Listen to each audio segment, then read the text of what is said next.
Hello, Leo. Welcome in or welcome back to Go With The Flow Tarot. This is going to be a reading for the month of September. I'm going to pull 3 cards, one for the beginning, one for the middle, and one for the end, and then I am going to clarify them all. Looks like you're starting off with a blessing in disguise in the beginning of September. You have pulled the 10 of Swords. So maybe a little bit of a surprise ending. It is an ending, a blessing in disguise of an ending. Maybe you feel a little bit stabbed in the back because of it. We'll find out more in a minute about that. In the middle of September, you have the King of Swords. So this could be an Aquarius or an air sign coming into your life, or somebody who is mature, who has a lot of wisdom, who has been through it all and seen it all, or maybe that's just you gaining that wisdom after that painful ending. In the end of September, you have the 2 of Pentacles. So possibly feeling a little bit busy, juggling a little too much on your plate, or it could just mean that you're finding balance within something. Not going to know until I clarify. So let's start off with that 10 of Swords for Leo in the beginning of September. Thank you. Okay. Blessing. Emphasis on the blessing in disguise. It is a painful ending, but when the sun comes out, that is the best card in the deck. So I am not worried about this for you at all. The sun is completion, usually with ease, as you see that baby is holding that banner effortlessly when really he shouldn't be able to pick it up at all.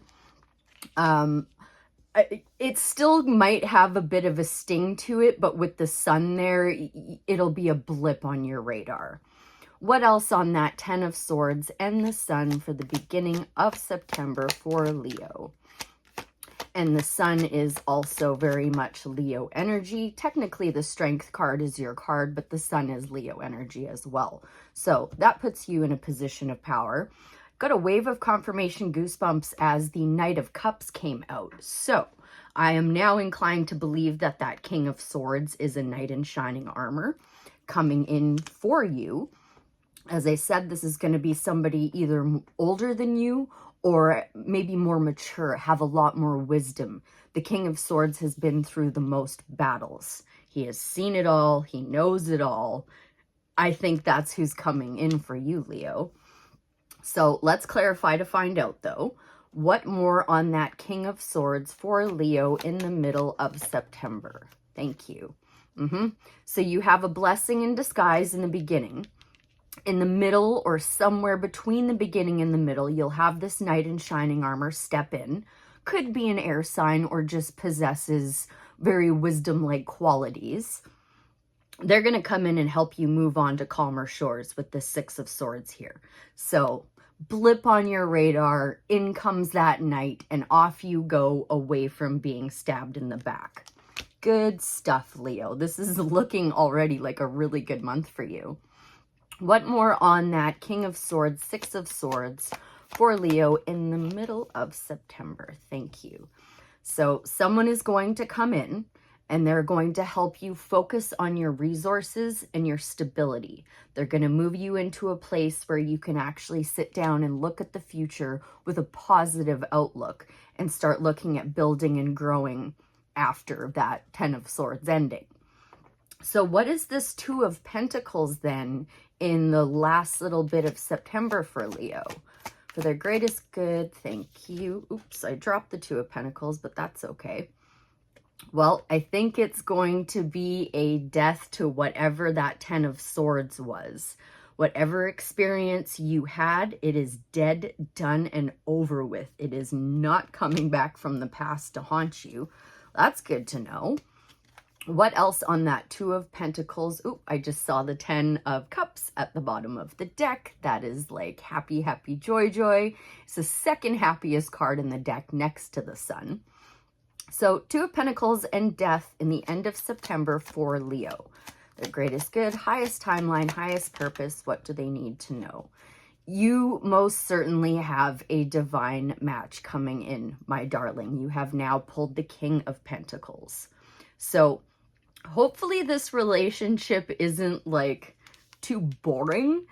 I'm only saying that because the Queen and King of Pentacles are both very focused on resources, very focused on finances, very focused on work. Pentacles energy, earth energy. And the two of them together as a match can be a little bit dull. Like, I'd like to see some wands or some cups in there. We do have the Knight of Cups, so you're going to get a little bit of romance from this one. What else do I need to know on the King of Pentacles, Death card, Two of Pentacles, Spirit? Anything more on that for Leo for the end of September? Maybe not. Oh. Yeah, I keep saying it and I'm going to say it again. You have a match coming in. This could be like a new best friend or a new coworker, but somebody is coming in to let you know that teamwork makes the dream work. Now, the Three of Pentacles is also putting your work on display. That could be what that is, but with all these other cards here, I have no choice but to take it as teamwork makes the dream work. Ooh, and there's another wave of confirmation goosebumps. Very, very good. Okay, so looking at all of this now, what is Leo's advice regarding that painful ending and then their knight in shining armor coming in to move them on to calmer shores? Advice for Leo from the tarot. Thank you. Patience. You are alchemizing. You are transforming one thing into another. Much like that painful ending, I would say, much like the King of Swords, rather, is what I meant to say. You would take the painful ending and you would transform the knowledge you gained from it into wisdom by putting, you know, your experience into practice. I'm going to grab this other deck just because there's quite a few cards out here now. What is the advice for Leo in September regarding Temperance and the Death card? Those two are standing out the most to me. Temperance and the Death card. Thank you. So match upon match upon match upon match. You have pulled the Queen of Swords now. But the Queen of Swords as advice says that you have just recently finished learning how to discern when people are coming correct and when they're not. So the Queen of Swords is a little bit guarded. The other problem with her is that she tends to keep a lot of things to herself. She doesn't speak the truth as often as she maybe could or should because she doesn't have the wisdom that the King of Swords has. She's still putting her knowledge into practice. So your advice would be to not be guarded. That is the advice I am getting from this card. Okay, teamwork makes the dream work. What is the Death card? Just advice on the Death card then, please, Spirit. I'm not entirely sure where that ties in. You'll have to let me know. You got the Queen of Pentacles again. This time it came out with the Ten of Wands. So this is Spirit telling you that you need to drop your burdens. The Ten of Wands, he's carrying those burdens back to his home, and then once he's finished that, he can collect a harvest. But with those 10 wands, not all of them are his. So Spirit is saying for you to drop the baggage of the past, drop the burdens that are not yours, and focus, be future focused, focusing on your resources, your home life, your stability. Okay. So one more try just to make sure. I feel like we've gotten all of the messages, but I just want to be sure. For the month of September for Leo, is there any more advice from the tarot? Thank you. Divine match. Take a leap of faith towards your divine match. Someone new is coming in hot. You have enough knowledge from the past to take this leap of faith and have a more successful future with this new one. And as I said, even though you are packing around some burdens, you are about to collect a harvest. You've got 2 10s here. So this is ending, and then death is like dead, done, and over with. So time to take a leap of faith towards that new person. Okie dokie. I'm going to get you 3 inner child oracles for the month. One for the beginning, one for the middle, one for the end. And we'll see what Amanda Lynn Aisling has to say for you for the month of September. 3 cards for the Leo Collective, please, regarding this ending and new beginning. That is a whole bunch of cards, but I'm going to grab this top one because it's screaming at me.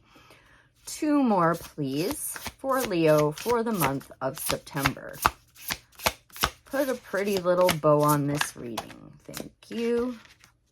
1 more card, please. Huh, interesting. That last one I pulled says it's never truly the end, but with the 10 of Swords, 10 of Wands, and the Death card, I'd say that's the end of something. Okay, so first off, you pulled Be Present. Find clarity in the moment. I really like this card. I think it's gorgeous. For the middle of September, you pulled 19. It adds up to 10. It's never truly the end. Beloved, in this, everything will be okay. So maybe that's just something to ease your pains and lift some of your burdens and maybe remove a sword or 2 from your back. And now 28 adds up to 10 again. Holy K. Reviewing your responsibilities. Not all responsibilities are ours to hold, and that is the message with that 10 of Wands. Beautiful. Love when Spirit does this for us. Okay, number 3, be present. The only time we possess is the time we are presently in. While it is prudent to plan for the future and wise to remember the past, the present is where our life truly resides. If we outsource our happiness to future plans or past memories, then we lose the gift of the present day. In the end, our life will amount to the collection of many small moments, the moments of every day. If you have pulled this card, then it may be time to focus on what is in front of you now. Awareness exercise. Bring your awareness to your body and your surroundings. Try not to let your mind drift toward future tasks or past memories. Let everything fall away and just be. Notice where you are and how you feel, and focus on the details of this present moment as an artist would. Look at the light, shapes, shadows, colors, and textures of what is before you. Once you have connected with the present, take time to ask yourself if there is anything that needs to come forward now. You can also just rest in this space, enjoying the beauty of your present moment. Responsive journaling prompt. What do you feel when you practice presence? Are there any feelings or sensations that arise during this practice that may stop you from being fully present? If so, sit with those feelings and ask yourself where they may be coming from. Note, the practice of presence can be life-changing. If you become overwhelmed at all during this practice, please take a step back and resume when you are ready. The Power of Now by Eckhart Tolle would be helpful too for that one. Okay, it's never truly the end, except with the Death card it is. But I think there's a different message in there than just that. Endings are an inevitable part of the rhythm of life.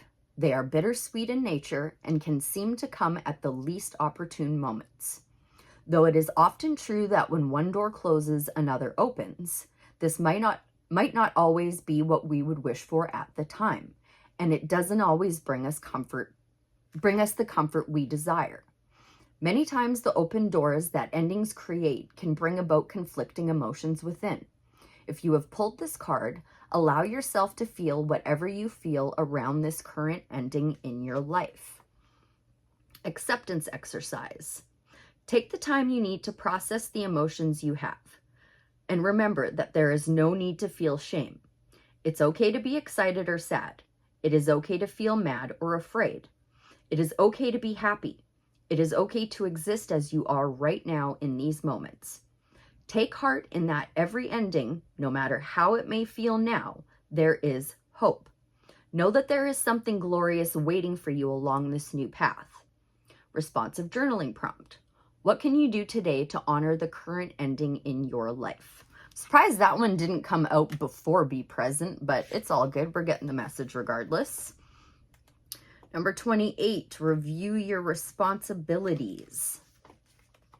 Taking responsibility is binary in nature, and like a coin, there will always be two sides to it. On one side, if the responsibility is not ours to hold, it can be draining or harmful. On the other side, if the responsibility is ours to hold, it can be very empowering. There are certain aspects of ourselves that only we can be responsible for. Otherwise, we are giving our personal power away.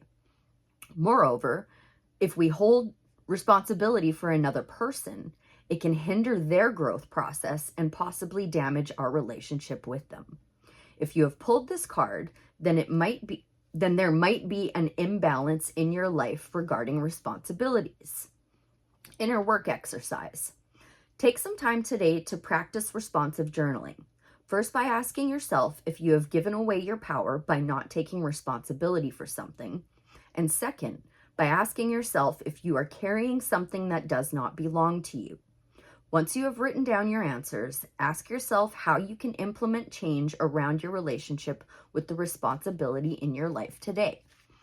It can be equally hard to release responsibilities as it can be to take them up. So be gentle with yourself in this practice and know that it can take some time to accomplish. I'm looking for the Temperance card for you because that's exactly what that is.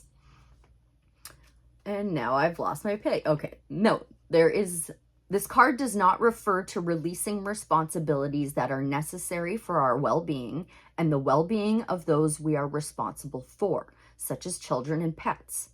If you find yourself overwhelmed by current responsibilities, please be encouraged to seek help from family, friends, or qualified professionals. Responsive journaling prompt. Is there anything stopping you from releasing or taking responsibility today?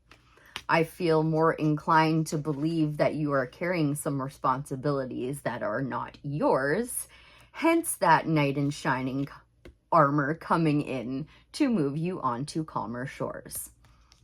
I hope that was helpful. I thank you ever so much for being here, and I'll see you again real soon. Bye for now.